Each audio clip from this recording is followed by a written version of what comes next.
Billie Joe Armstrong wrote the first version of this song on crystal meth. The lyrics were so bad he threw them all away. The second version he wrote sober, alone in a basement surrounded by pizza boxes, and he was too embarrassed by how honest it was to show it to anyone. That version sold 20 million copies. And then someone carved Billie Joe Must Die into a bathroom wall, and that was just his own fans. Green Day started in Berkeley, California in 1986. Billie Joe Armstrong and bassist Mike Dirnt were 14 years old.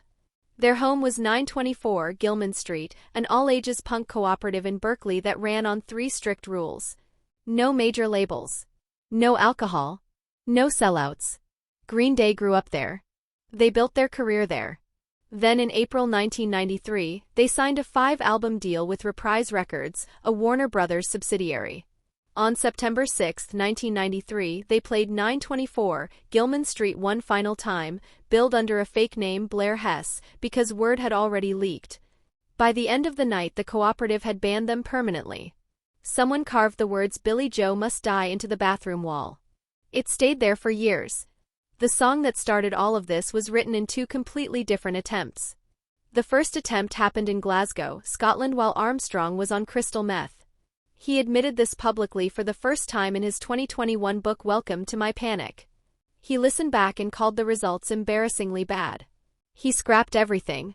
The second attempt happened in the band's basement headquarters in Berkeley, surrounded by pizza boxes and phone calls from record labels. Armstrong had been waking up in the middle of the night for years with panic attacks, walking around his neighborhood alone at 3 in the morning, convinced he was losing his mind. He had never been diagnosed with anything. He had no name for what was happening to him. The only thing he could do was write it down. The lyric is written entirely from inside the experience of a panic attack. Sometimes I give myself the creeps, sometimes my mind plays tricks on me. Armstrong was 22 years old.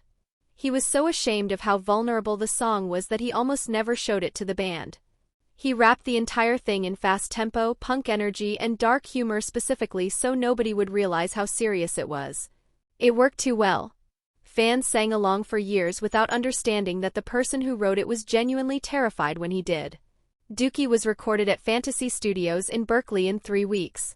The same studio had previously hosted Aerosmith and Creedence Clearwater Revival.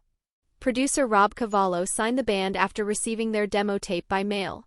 He described his production approach as wanting them to sound like the best version of themselves. Basket Case was tracked with Armstrong playing his blue Fernandez Stratocaster, a guitar he had owned since he was a teenager. The total recording budget for the entire album was $23,000. The music video was drummer Trey Cool's idea. He wanted to shoot in an insane asylum. Director Mark Corr found the Agnews Developmental Center in Santa Clara, California, a real psychiatric facility being decommissioned at the time. When the band arrived, they found actual outpatient files from shock treatment sessions still sitting in cabinets, old dentistry equipment, and molds of patients' teeth. Armstrong brought some of the tooth molds home to use as ashtrays. The video was filmed in black and white and colorized afterwards. Only the band members appear in color.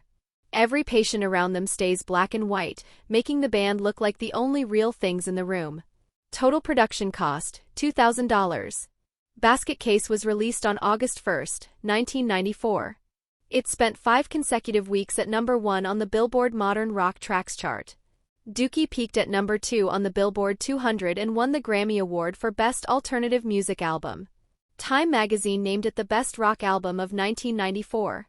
In 2024, exactly 30 years after release, the RIAA certified Dookie 2X Diamond, meaning 20 million units shipped in the United States alone.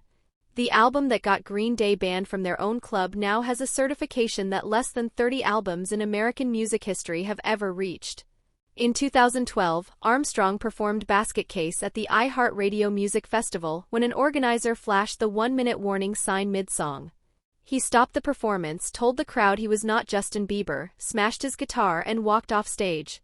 The following morning he entered a rehabilitation program for alcohol and prescription pills.